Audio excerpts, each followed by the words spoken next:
world has embarked on the mission to triple global renewable energy capacities from 2024 to 2030. To reach this goal, we have to make supply chains for renewables resilient and sustainable. How can we do that in times of geopolitical tensions and increasing climate risks? And concomitantly foster local value creation, green industrialization, and responsible business conduct in producer countries. If you were with us yesterday, you will perhaps recall our discussions about the effects of rising geopolitical rivalry on the global Energiewende.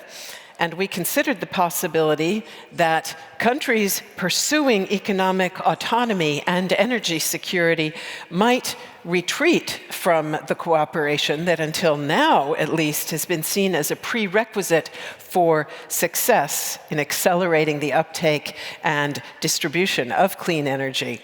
Today, we want to take a deeper dive on one particular crucial dimension of this challenge, namely the sourcing of raw materials for components of renewable energy installations, storage, and grids.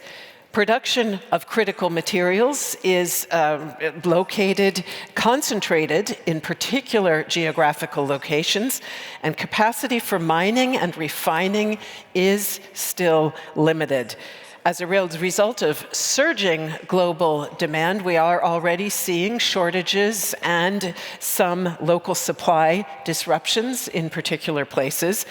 The International Renewable Energy Agency sees no absolute scarcity of reserves, but it warns that if we don't act now to boost resilience, there's a real risk that market constraints could slow down the energy transition. So that is why we now will take a deep dive with our panel on resilient and sustainable supply chains for renewables.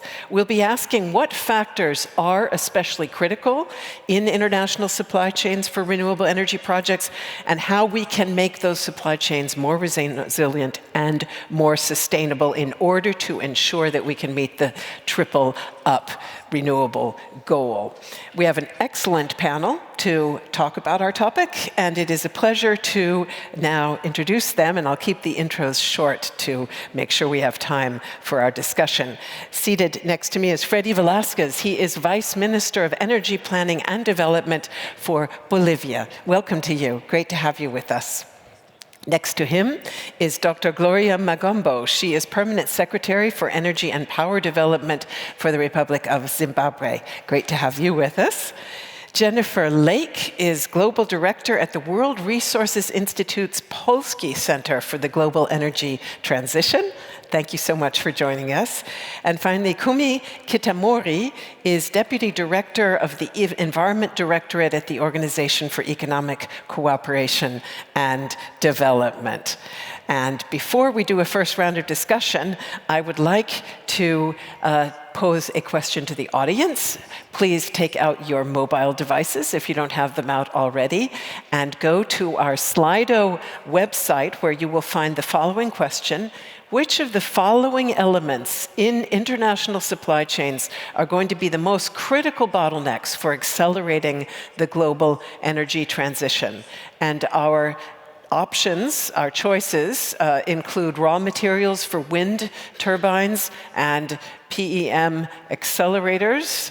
We also have raw materials for batteries, lithium, cobalt, nickel, raw materials for PV cells, namely silver, manufactured components for windmills and solar PV installations, and manufactured goods for grid management, including transformers, switchgear, etc. And you're already assiduously voting. We're going to come back to that result in just a moment. So let's do a first round now to talk about the raw materials and components that are most critical for these very important supply chains. And I'll start out, if I may, with Vice Minister Velásquez. Bolivia is home to the world's largest reserves of lithium, which of course is key for expanding global production of lithium-ion batteries. Until now, extraction has not been pursued at a significant scale, but there are indications that your government is shifting its strategy. So tell us, how far has Bolivia advanced in mining lithium deposits and positioning itself as a major supplier for the global energy transition?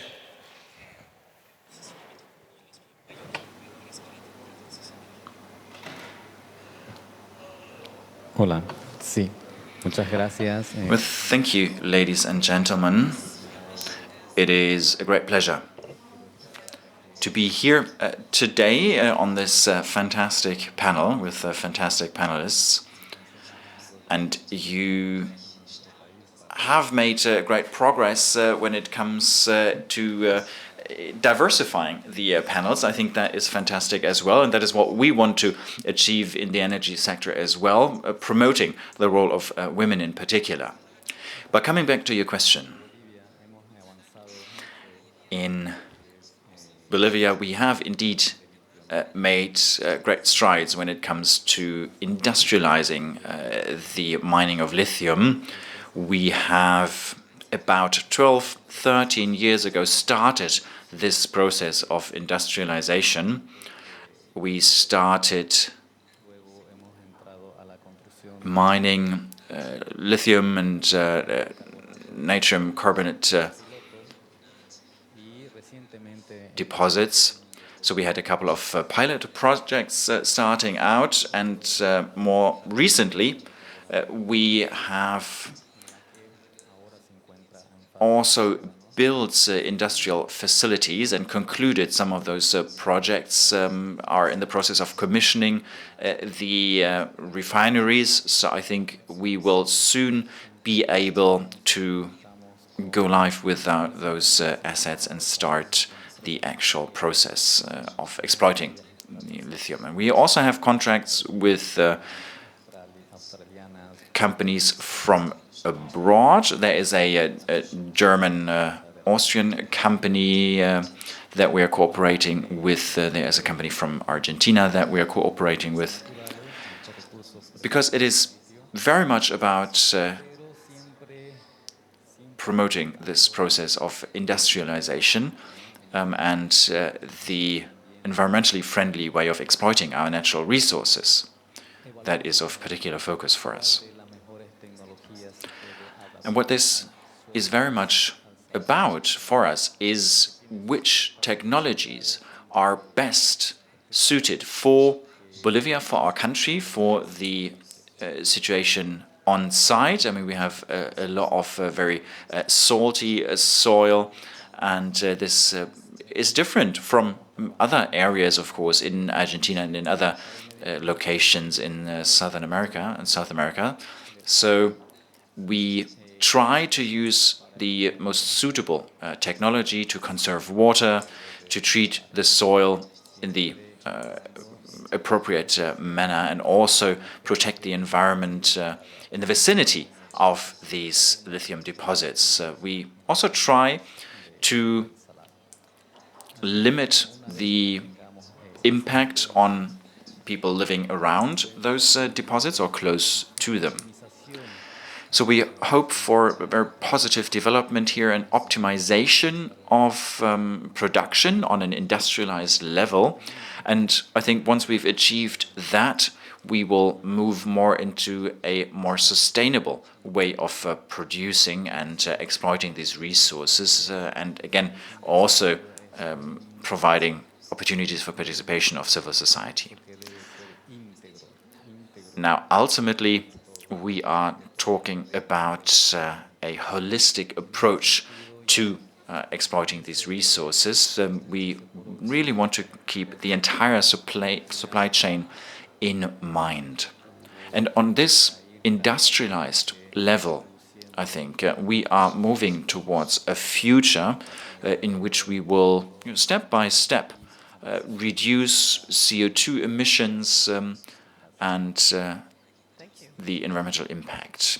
and further expand renewables. Let me go on and ask Permanent Secretary Magambo to talk about Zimbabwe's plans. You also possess abundant supplies of a number of critical energy materials, among them the second largest platinum deposits in the world and the largest lithium deposits in Africa.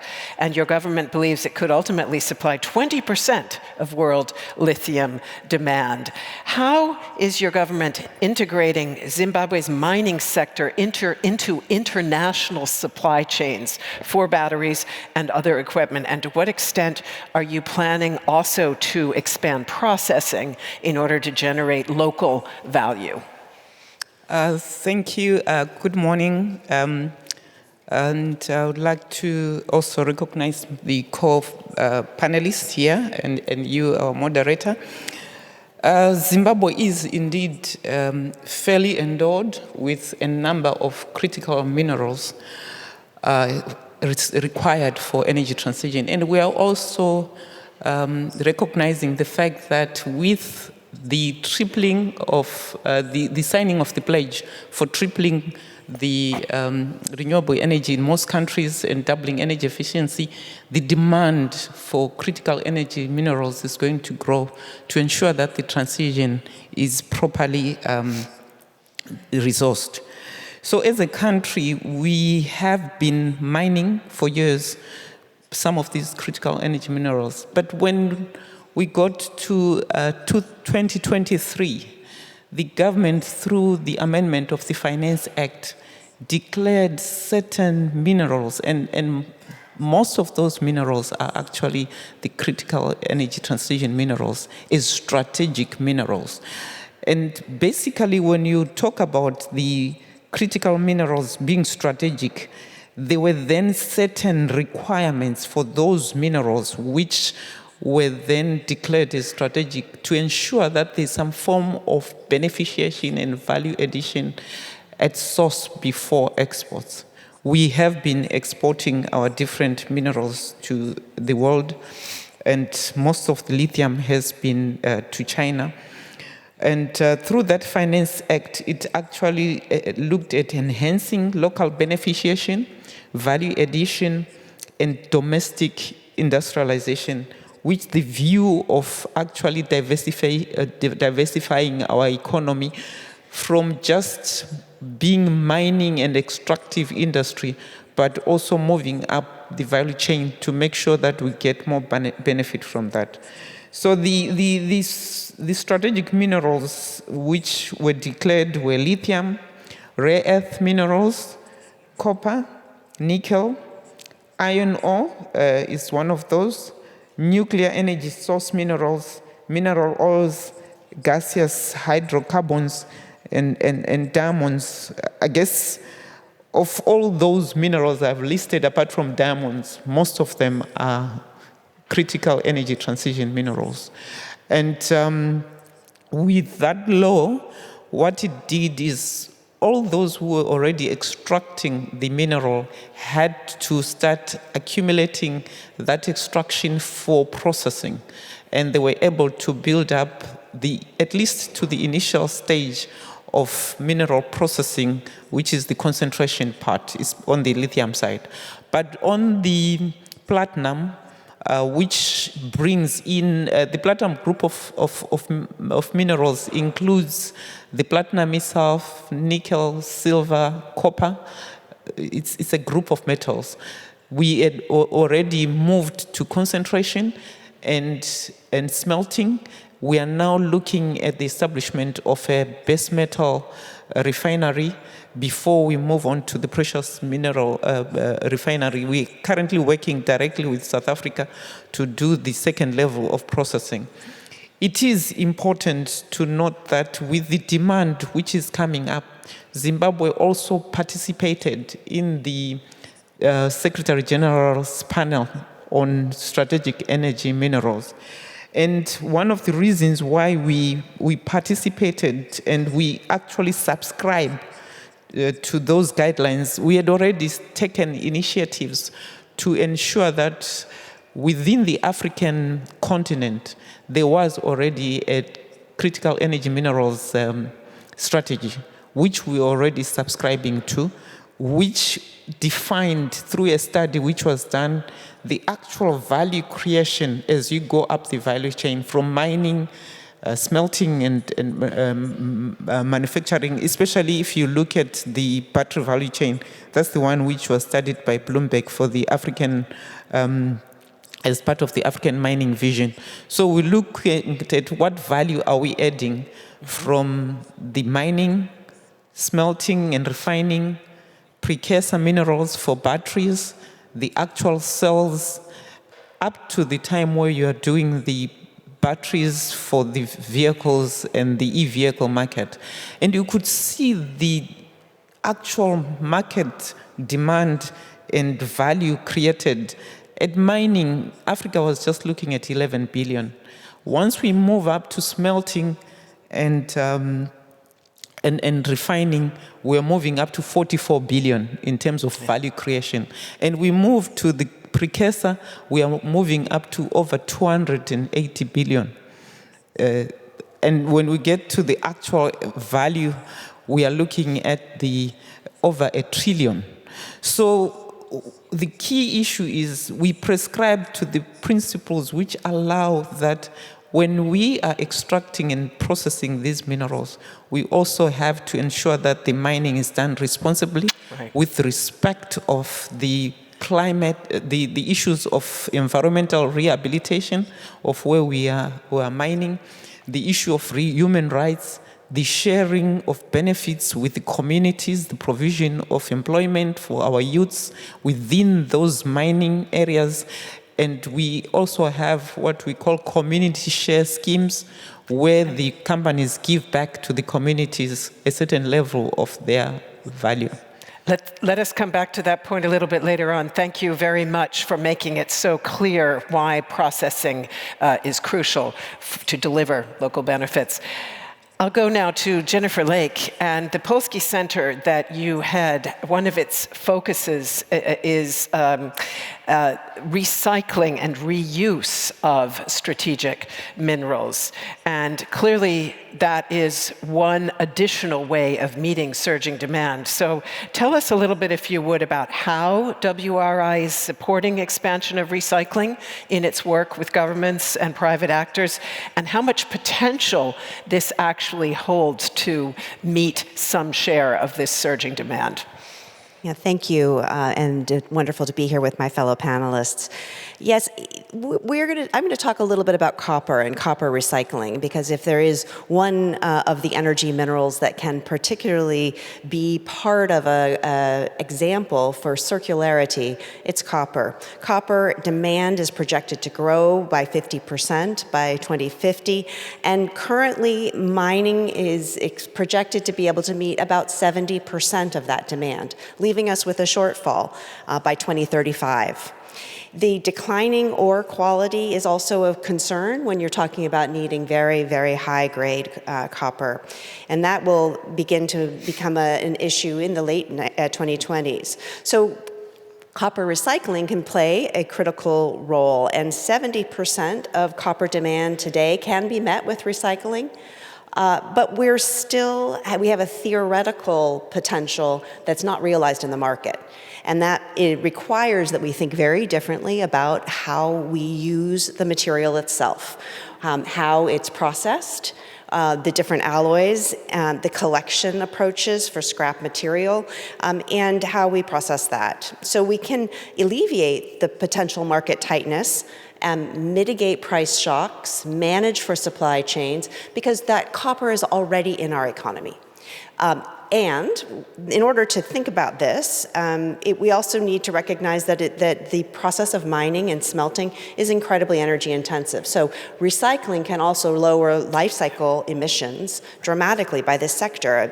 Estimates by MIT indicated that we could decrease by 2040 20% of the industry's, the copper industry's emissions if we move to a recycling approach over the business as usual approach. So the bottleneck around recycling comes to some of these challenges with low collection rates. I was surprised to hear that we're not getting all of the construction copper back into a recycling process. These kinds of common sense examples are things that we can tackle quite easily by getting business models right, by creating the incentives and the legislation. We also need flexible sourcing. And part of what I do at World Resources Institute is try to connect this sort of market-making approach. What do we know about where the demand is, how demand functions, and what do we know about where you can get an improved product? Right, whether that is by differentiating an electron between 1 kilowatt hour of renewables or 1 kilowatt hour of fossil gas, or whether it's about recycled content. We have to be a little more specific in how we think about our products. So one specific thing that I would say is that you need to look at what will unlock that recycling infrastructure and the investment in it. And in today's digital economy, we have the ability to use much more advanced recycling technologies. And so upscaling our expectations about what a recycling economy is offers an opportunity for industrial processes that we can invest in today and bring jobs, bring economic value.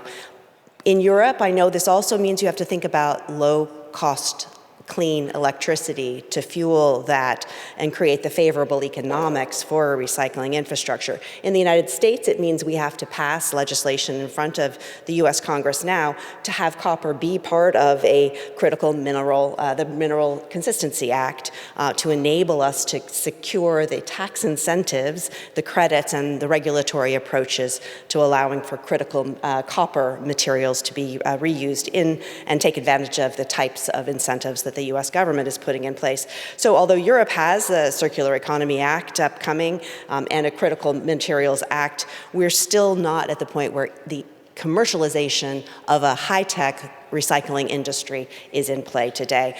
WBCSD, World Economic Forum, WRI, and many other partners, university partners around the world, and many startups are already talking about how to bridge that local collection to global supply, to national security concern. And global cooperation will be critical in making sure that these technologies, these advanced recycling technologies, can be available in multiple markets around the world.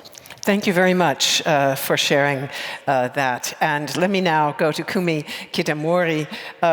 We have seen disruptions in renewable energy supply chains before, namely during the COVID-19 pandemic, and they had a very significant impact on prices of RE components. So what's your assessment of how likely it is that we could see something similar in future as demand takes off for critical energy materials, and how can we best prepare for that scenario? Yeah, thank you for that critical question. So if you look at today's renewable market, that may not necessarily be a good guide for the future for some of the reasons that you implied. Our sister organization of the OECD, International Energy Agency, their recent projections show that the demand for critical minerals is only going to grow a lot, doubling or even tripling between today and 2030. So we're talking about in the 5+ year period. And just to put that into context, global demand for oil did not even double between 1970 and 2020. So we're talking about a global situation where demand is really going really extraordinarily fast. At the same time, some countries are increasingly putting in place export restrictions. So at the OECD, we monitor in our work looking at trade and investment flows, export restriction on industrial raw materials. And our latest finding is that such restrictive measures increased fivefold between 2009 and 2022. And this is, those take the form of quotas, export quotas, or taxes, and these are the most common measures. But the most prohibitive forms, export bans. And just to see what's happening in that area is that the last one, the bans, export bans, were the most commonly introduced measures globally in 2022. So that's not really looking good when we talk about the global supply situation. And so that's export now, and we also see import side, tariffs happening. And so this kind of, all these measures that different countries are putting in place will further pressure and disrupt the global supply situation. And then the world is moving away from open trade. So that's not looking very good. So that's a supply situation. Now, again, our International Energy Agency's latest projections show that there's also limited progress when we talk about diversification of supply, and the geographical concentration for mining operations is set to rise further and remain very high in the coming years. So now we need to think again at the different ways of diversification that Jennifer talked about. So at the OECD, we are also developing new analysis to support efforts to increase secondary raw materials, secondary supply, to reduce the overall demand for the primary raw materials. Now, recycling provides a valuable secondary source of raw materials and lessen the dependence on the primary mineral supply, and then that also helps to secure the supply. And at the same time, as already we heard, that has lower environmental impact compared to the primary mining activity. So in terms of the policy policy context, countries should be looking at circular economy practices to extend the product lifetime, including reuse, remanufacture, repair, and refurbishment of critical components, materials, but also components that are important for the energy transition. And these kind of strategies need to be scaled up much more.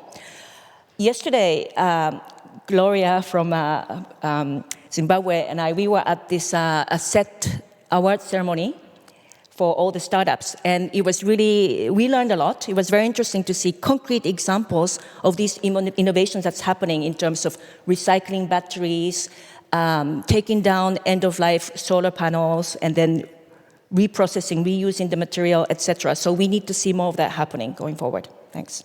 Thank you very much. I'd like to now get a look at our Slido result from the question that we posed before we began our discussion. And far and away, the largest share of the audience sees raw materials for batteries as the crucial bottleneck that we're talking about here. 63% gave that as their top answer. 18% said raw materials for wind turbines, meaning rare earth metals, would also be a problem, and then a more limited share, 14%, manufactured goods for grid management, so transformers, switching gear, and so on. Thank you very much for that. So clearly, the mining countries at the heart of concern here. Let's do a second round talking about building those resilient and sustainable renewable energy supply chains. This time I'm going to start with Gloria Makombo and come back to you a little bit later, Vice Minister.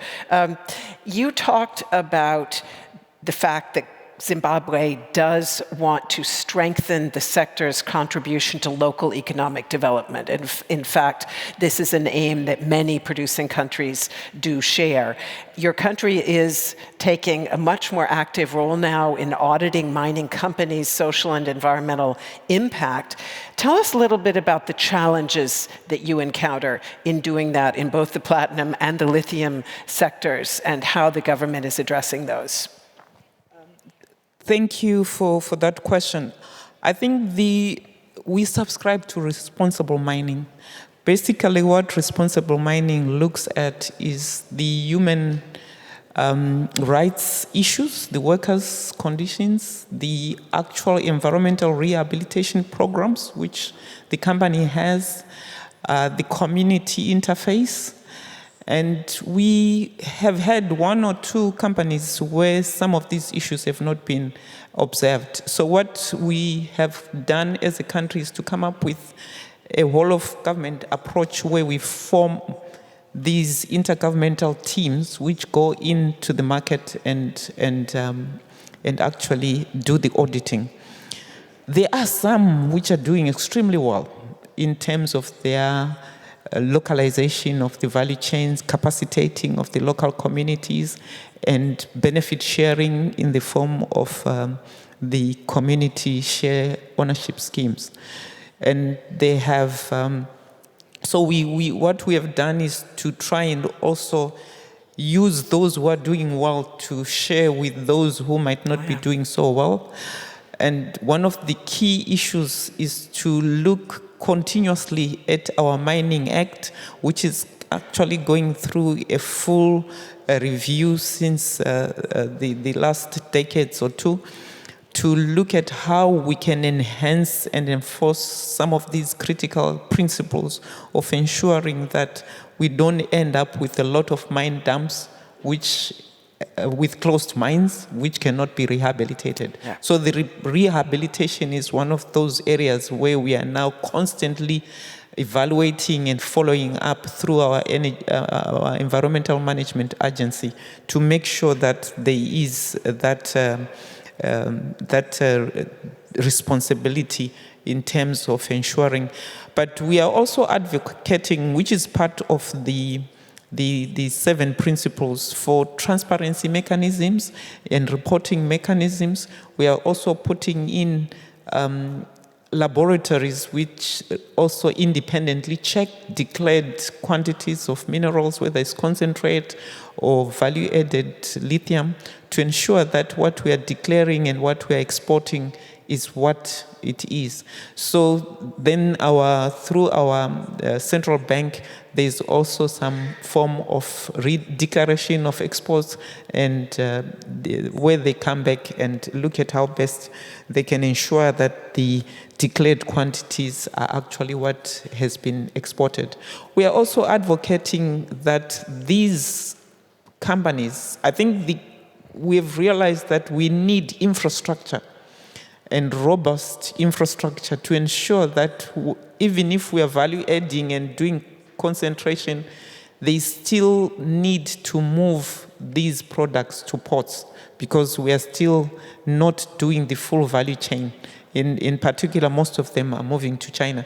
But we've also looked at the African Free Trade Area, and through the African Mining Vision, looked at potential regional collaboration, where we are not looking at just Zimbabwe doing the full value chain manufacturing, but we are looking at the contribution from DR Congo with their cobalt, Zambia with their copper, and then looking at a regional capacitation so that we do a special economic zones which will then be able to do that next level of production at a regional level. Very interesting. I want to come back to that in a third round of questions, which I hope we can get to, because I do want to talk about cooperation in a closing round. But let me now go over to Jennifer, because you work, in fact, at the Polski Center with a very wide range of stakeholders trying to encourage best practices and the sharing of best practices. So tell us a little bit about that and whether you are seeing concrete results in terms of supply chain resilience. Thank you. I want to point to a couple of real-world examples in how we're seeing some of these take shape, the collaboration, and thinking about how we do this transition in a way that is inclusive and has engagements across the value chain, including in civil society. So one example is in a program that we're working on with Forum for the Future, with TERI, the Energy Research Institute, and India, called the Responsible Energy Initiative. And it's around, again, a set of principles which are really important to ground economic activity into what can be highly polluting, extractive, and potentially exploitive economic activity. This effort for the Responsible Energy Energy Initiative developed principles for responsibility in India, and particularly focusing on how land use decisions are taken, where and how finance and decision-making advances, and looking at cross-learning between sectors and engaging in sort of the development of complementary initiatives within the renewable energy sector that links up this value chain and the supply chain with the minerals in the economy.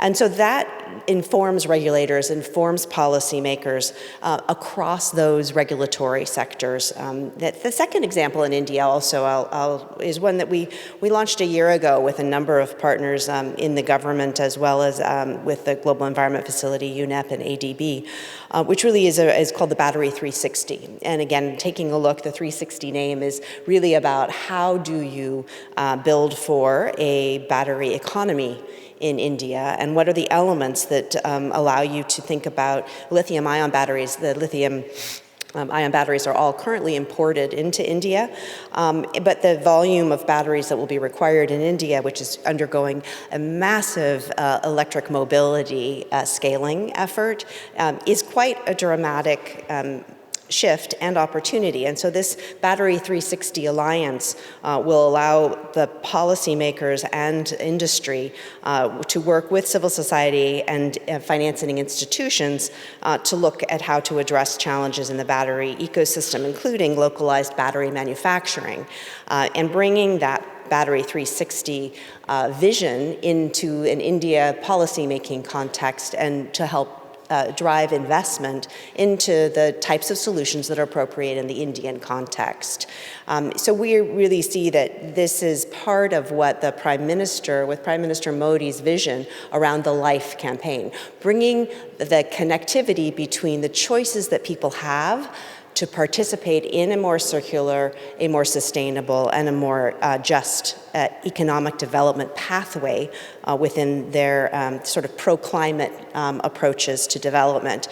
So these are new policy frameworks, creating interoperability of batteries, because that localized interoperability allows you to do second life batteries and bring those used EV batteries into storage capabilities to allow them to match with photovoltaics, and again further develop the energy system in the India context. So we're building for the kind of pilot projects that would showcase those kinds of innovative opportunities in a resilient and circular battery ecosystem.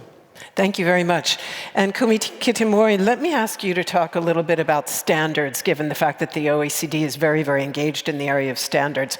By far the largest share of these mineral reserves that we're talking about are located in emerging markets and developing economies. And many of these are looking to very powerful international corporations to help them exploit and process. And having done empirical research in Africa on the role of international mining companies, I think I can underline the fact that the power differential is often enormous. So what is the role of standards in helping countries, and how can the OECD support this in helping countries not only to promote adoption of rules and codes for ensuring social and environmental responsibility, but also to enforce them? Yeah, thank you for the question. So it's OECD, but we don't only work with OECD countries. We also work with OECD countries, but also with a lot of emerging and developing economies. So it's really a global reach in terms of our work. And that includes, as you suggested, in the area of the extractive sector, how to work in both with developed and developing countries with the extractive sector that are important in their economies to make sure that the local benefits and socioeconomic benefits come, but without compromising the environmental integrity and social responsibility.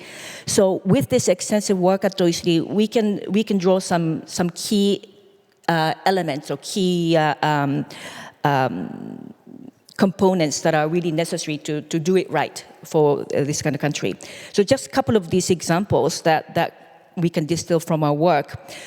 A strong environmental regulatory framework with an efficient and transparent permitting and licensing process that consider the views and interests of local communities. That's one. Also, local communities need to be able to participate in mining and mining-related decision-making.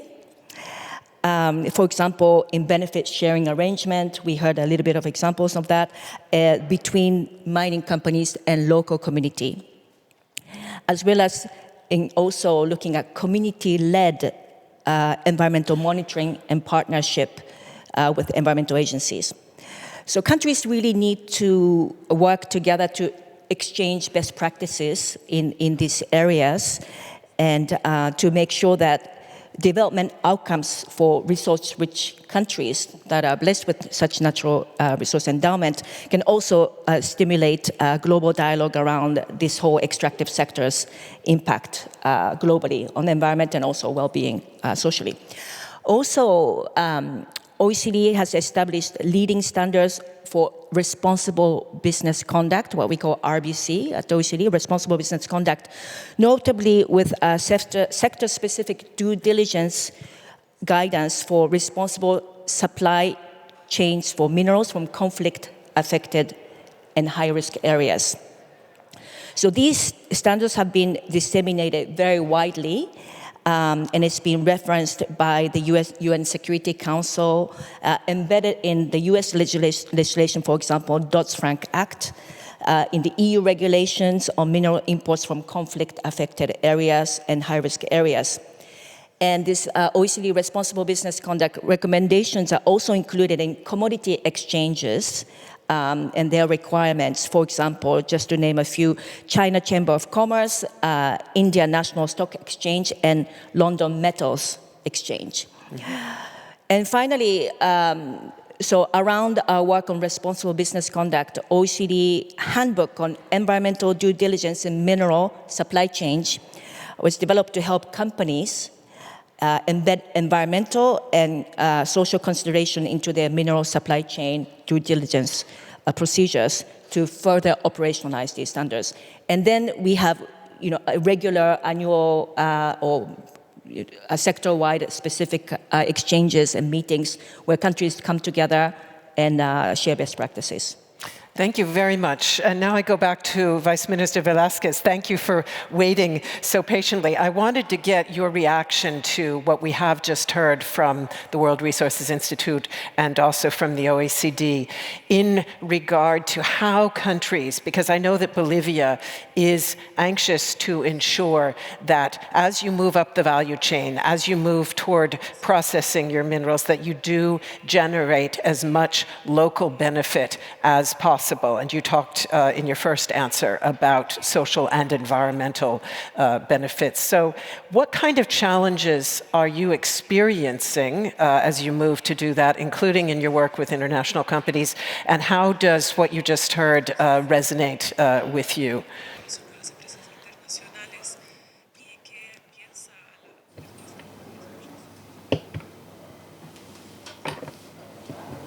Bien, muchas gracias. Sí. Evidentemente, thank you.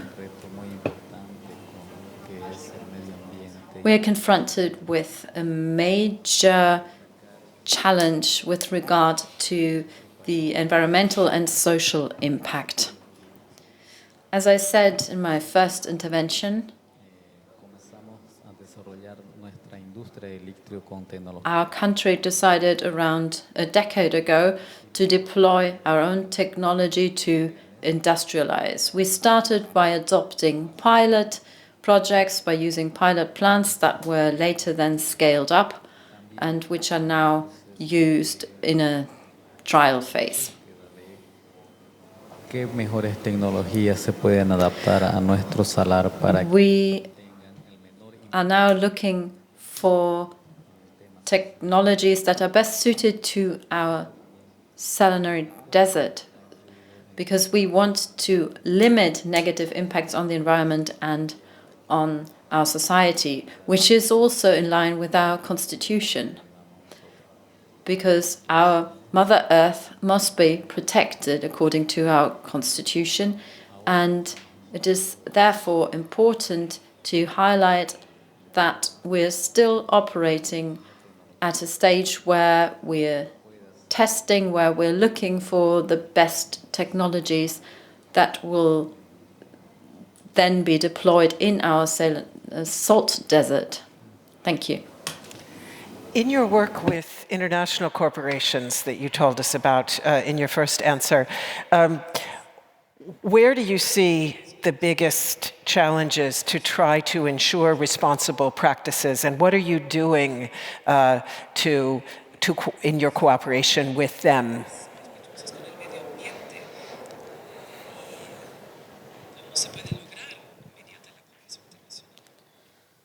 Sí, perfecto. Estamos nosotros abiertos estamos abiertos, por supuesto, a la transferencia tecnológica. Yes, of course. We are open to technology transfer, and we also want to use our international experience. The lithium sector is changing. 5 years ago, a steam-based process was still very common. Today, we are focused on direct extraction of lithium. But these technologies are not operating at a large scale yet. So we have to see how we can actually scale up this industry. Up until now, this has been impossible. Hasta el día de hoy, esas tecnologías todavía también ocupan demasiada agua. It is still the case that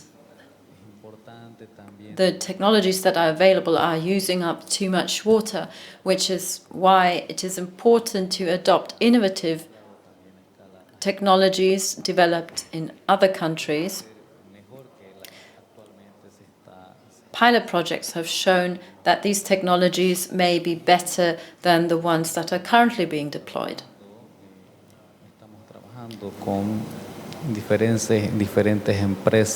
So we're working with different foreign companies so that these can then demonstrate their technologies to us, show how they work in our salt desert. They also factor in environmental aspects, the water usage, and the social dimension. And on this note, I think it's important to highlight that our government is working to actually advance or build the value chain, taking all these aspects into account, including social and environmental aspects.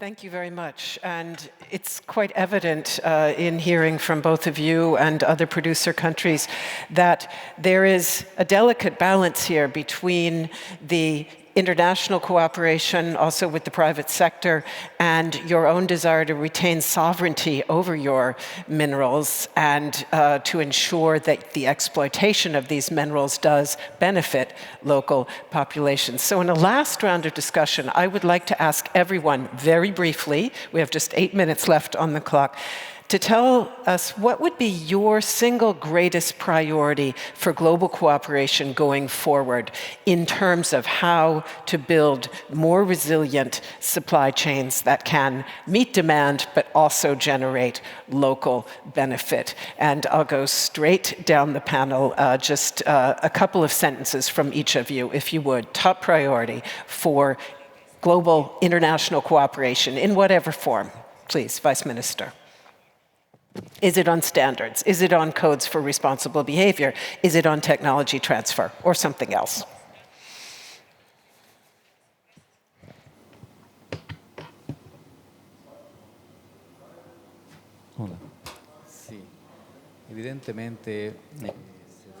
Well, of course, measures must be taken in order to promote global value chains. And in the mining sector in particular, well, we have a two-fold twofold sector. First of all, we have traditional mining in Bolivia. That is characterized by simple extractive technologies. And those have an impact on local communities. And then we have the lithium sector,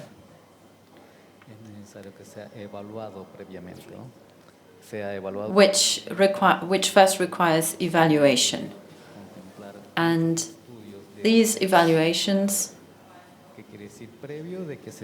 need to include many preliminary studies. So this means, first of all, we need to look at environmental aspects, technological aspects, social aspects, local communities. We need to hear from local communities. We also need to make sure that they benefit, and we need to build a positive cycle. We also need to introduce recycling in a technical manner. Thank you very much. Gloria. Thank you. I'll just quickly say one of the critical challenges we have faced within the extraction, the artisanal miners area, where as governments we are looking at how do we formalize them and capacitate them to be able to mine responsibly, because of their size, and at times they'll go from one place to the other without. So that's one area where we are coming up with a strategy to capacitate them, train them, and allow them to work in teams so that their products can then be procured by the larger companies which can process on them, giving them also fair pricing.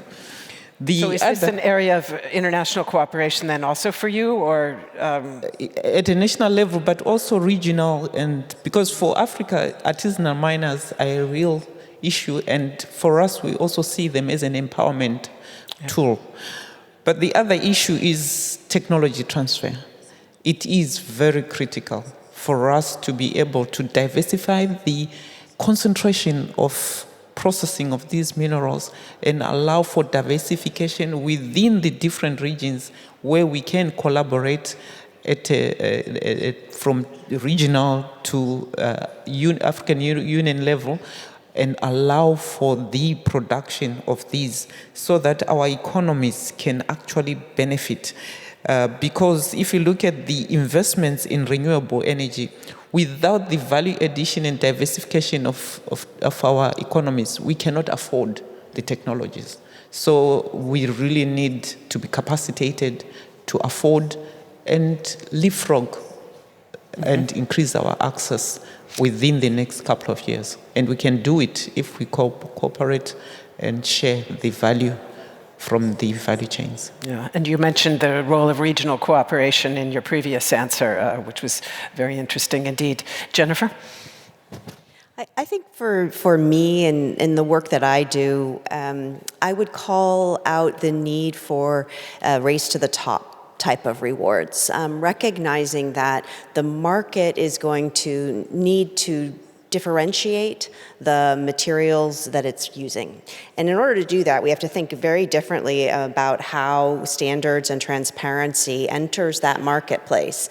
We have to think a little bit more about what the role of these exchanges is, and where and how the minerals get moved in through the exchanges and into the buyer's hands. Because if we can't create that level of transparency around what the impacts are, then how can we ensure that it's not a race to the bottom and instead reward those that are working to race to the top? So for me, the market development angle of the mining and minerals exchanges, thinking about the buyers and the consumer end of this, and encouraging that we think much more holistically about the materials in our economy.